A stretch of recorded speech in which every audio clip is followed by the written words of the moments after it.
Okay dear students, आज हम बात करेंगे evidence in support of the fourth and last characteristic of particles of matter, that is the matter. Particles of matter, they attract each other. How can you prove this? Actually, there's a force that acts on the particulate matter that keeps it together.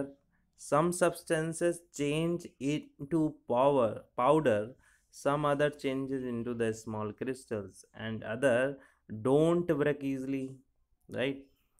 The magnitude of the force of attraction varies from the matter to matter, depends on the nature of the matter. अब देखिए यहाँ पर क्या है.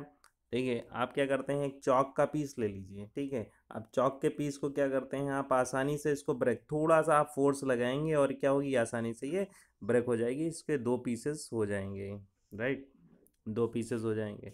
अब ये तोड़ने के लिए आपने क्या किया, तोड़ने के लिए एक फोर्स अप्लाई किया. क्या अप्लाई किया, एक फोर्स लगाया, ठीक है. वो अलग की बात है, इसका फोर्स जो अमाउंट था वो बहुत ही कम था, लेकिन आपको फोर्स तो लगाना पड़ा. तो इसका मतलब ये फोर्स आपने क्यों लगाया, क्योंकि जो इनके बीच में जो पार्टिकल्स थे, यानी इसके जो मॉलिक्यूल्स थे इनके बीच में, ठीक है, इस चौक के, वो आपस में एक दूसरे के द्वारा कैसे अट्रैक्टेड थे, through a inter nuclear force. एक इंटर न्यूक्लियर फोर्स से क्या हुए थे, बंधे हुए थे, अट्रैक्टेड थे, जिसको तोड़ने के लिए आपको ये फोर्स जो है वो लगाना पड़ा, ठीक है, और वो ब्रेक हो गया, राइट.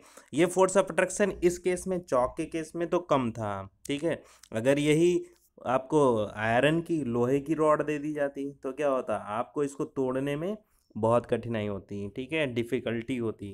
क्यों, क्योंकि आयरन के जो पार्टिकल्स होंगे वो आपस में, उनके बीच जो फोर्स ऑफ अट्रैक्शन है वो इन चौक के पार्टिकल्स के बीच से के अट्रैक्शन से कहीं ज़्यादा होगा, राइट. तो इसलिए उसको तोड़ने में दिक्कत होगी, ठीक है. ये देखिए यहाँ पर उसी में एग्जाम्पल पे लिखा है, for example, breaking a chalk is easier than the breaking a nail, ठीक है. Nail it means the iron nail की बात हो रही है यहाँ पर, आयरन नेल, लोहे की कील की बात हो रही है, ठीक है. और चौक को तोड़ना आसान है. This proves that the attraction varies from the particle to of one substance to another. यहाँ पर जो कोहेजन फोर्स, अब इनके बीच में जो फोर्स लग रहा था, ठीक है ना, तो उस फोर्स को हम कोहेजन फोर्स भी कहते हैं, ठीक है, या इंटरन्यूक्लियर फोर्स भी कहते हैं. कोहेजन मीन्स होता है the force of attraction between the particulate matter of the same substance. एक ही सब्सटेंस है, उसी सब्सटेंस के बीच में, उनके मॉलिक्यूल्स के बीच में लगने वाला जो फोर्स है उसी को हम कहते हैं फोर्स ऑफ अट्रैक्शन, करेक्ट. तो ये एग्जाम्पल्स जो हैं वो ये प्रूव करते हैं कि matter, the particles of matter attract each other. Okay, thank you.